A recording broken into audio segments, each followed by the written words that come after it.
Well, the big award show is almost here, and as always, people are prepping the Oscar predictions and getting ready to participate in their annual guessing polls. As is my annual tradition, here's what I think will win at this year's Oscars. Starting with the toughest categories, Best Live Action Short is traditionally anyone's guess, as we usually have just the plot summaries to go on.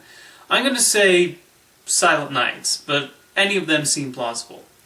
For Best Animated Short, I think it's between a short created by a pair of Pixar employees within Pixar, Borrowed Time, and the official Pixar short, Piper. Pixar's win ratio in the Best Animated Short category is not as high as their success in the Best Animated Feature category, but I think Piper has the edge here. Normally, I would predict the Holocaust-themed doc in the documentary short category, which is Joe's Violin in this case. But The White Helmets, with its account of Syrian rescue workers, seems like something that will resonate with those familiar with current events, so I think that will take it.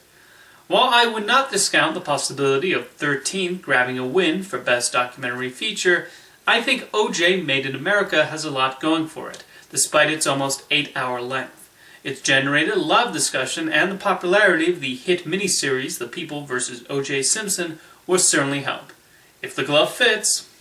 Best Foreign Language Film seemed like it would go to the German film Toni Erdmann, until recent events involving a certain president issuing a certain executive order that barred a number of people from specific countries from entering the United States.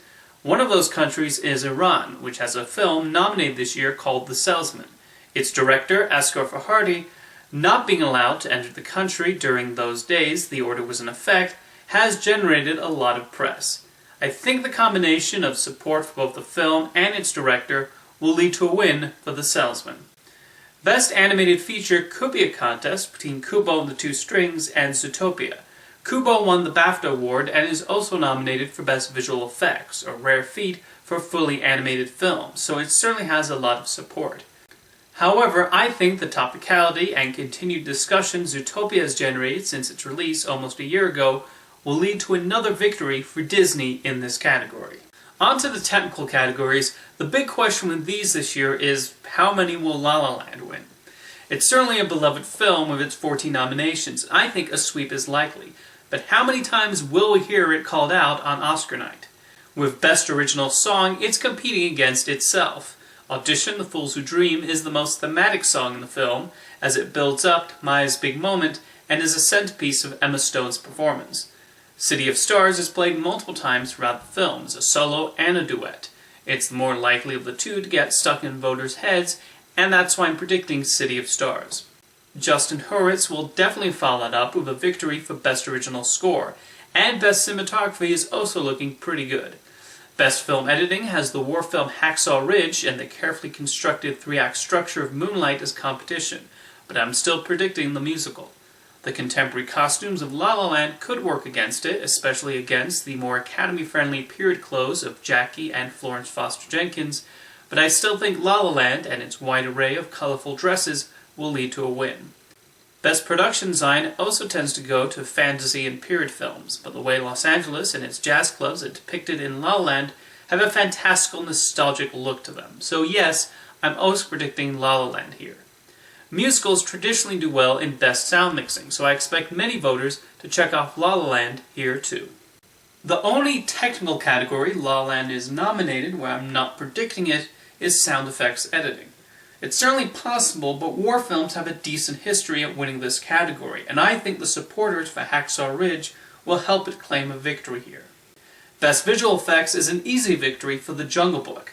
This has been the undisputed winner since its March release. It was a massively successful and well-liked blockbuster with its computer-generated animals, creating a lot of admiration from viewers. Best Makeup has quite the eclectic group. The only voters I expect to see the Swedish film A Man Called Ove are those bothering to watch all of the Best Foreign Film nominees. I have a hard time imagining many voters ticking off Suicide Squad on that ballot, which leaves Star Trek Beyond as the probable winner, a well-liked entry in a beloved series which celebrated its 50th anniversary recently. For Best Adapted Screenplay, while Arrival could receive plenty of votes, I think the passionate fanbase for Moonlight will help its chances in this category. It's also a way to honor Barry Jenkins, who probably won't win Best Director. Best Original Screenplay seems like a close race between La La Land and Manchester by the Sea. La La Land might be judged as more of a directing feat than a writing one.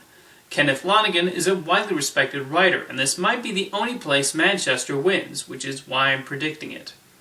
Best Supporting Actress seems locked and loaded for Viola Davis to win for Fences. The respect for Davis has grown since her first nomination 8 years ago. Anyone else winning would be surprising. Dev Patel is not out of the question for Lion in Best Supporting Actor, but Mahershala Ali is a working actor who has slowly but surely risen in the industry, and I think the respect for American actors will help him win for his performance in Moonlight. Best Actress is another category La La Land seems likely to win, with Emma Stone's role as an aspiring actress sure to resonate with the Academy's largest branch. Best Actor is a real nail-biter between Casey Affleck and Denzel Washington. Washington has the more traditional Oscar-loving sort of role, and I can imagine many wanting for him to join that elite group of actors who have won 3 Oscars. It's an extremely close race, but I give the edge to Denzel Washington.